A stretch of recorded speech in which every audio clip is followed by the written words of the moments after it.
لما يحلفوا لي ان من ايديا احلى من المحلات الكبيره والمشهوره، يبقى لازم اروق عليهم وادلعهم. معايا كده النهارده كيلو الا ربع من اللحمه المفرومه.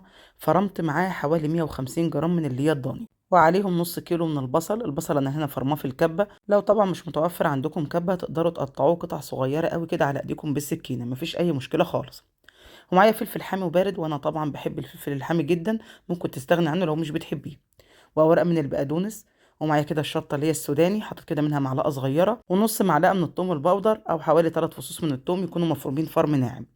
والخلطه دي انا عاملاها عندي في البيت، عباره عن كبابه صيني اللي هو البهار الحلو، وورق لورا وحبهان. دول انا طحناهم عندي في البيت، خدت منهم ربع معلقه صغيره، ومعلقه كبيره من الكزبره الناشفه، ومعلقه كبيره من الفلفل الاسود، ومعلقه من البابريكا.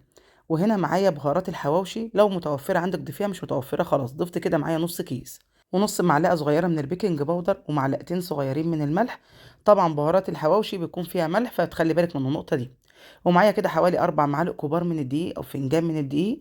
وفايدة الدقيق هنا بيعمل ربط للحمة معانا، وبيخليها قطعة واحدة في العيش، زي ما شفتي كده معايا في البداية. ما تكونش كده متفرولة معاكي في الرغيف، لا بتكون كلها متماسكة وقطعة واحدة.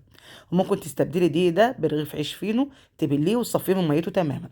الخطوة اللي بتفرق جدا اللي هي بقى خطوة الفحم. بحط كده عليها معلقه من السمنه البلدي، وبخلي اللحمه تاخد كده ريحه الفحم قبل ما ابدا احطها في العيش معايا. وعايزه اقول لكم بقى ان خطوه الفحم كده وعليها كده معلقه السمنه البلدي دي بتدي نكهه وطعم للحواوشي حلو قوي قوي فوق ما تتخيلي.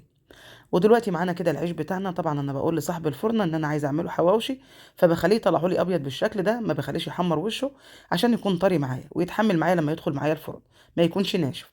بعد كده ببدا احضر بقى صينيه الفرن اللي انا هسوي فيها. طبعا تقدروا تعملوه في الطاسه براحتكم خالص، بس انا طبعا بعمله في الفرن، بيكون سهل، بياخد كميه كبيره مره واحده، وبينجز معايا في الوقت.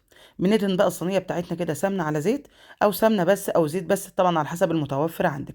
وبحط اللحمه بتاعتي بفردها في الرغيف بالشكل اللي انتوا شايفينه ده، لحد ما اخلص الكميه بتاعتي كلها.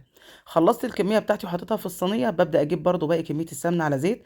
انا مسيحه كده سمنه مع معلقتين زيت، وببدا ادهن بيها العيش بتاعي. طبعا انا دهن الصينيه من تحت، فبدهن من فوق بس.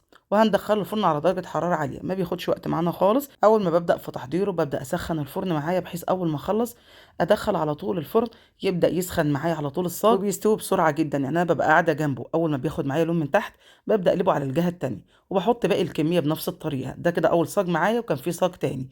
شايفين بقى جمال اللحمه وقد إيه هي مستويه وكلها قطعه واحده، مش مفروله في الرغيف. ولا الطعم بقى لازم تجربوه بجد وتحكموا بنفسكم. معاه بقى مخلل وسلطه الطحينه، وبألف هنا وشفا على قلوبكم. بجد احلى رغيف حواوشي ممكن تجربوه، احلى من بره كمان مليون مره. والله كفايه النظافه وان انت عامله الحاجه بايديكي.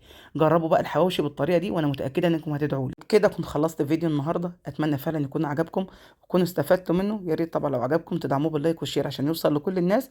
واشوفكم على خير ان شاء الله في وصفه جديده، ومع الف سلامه.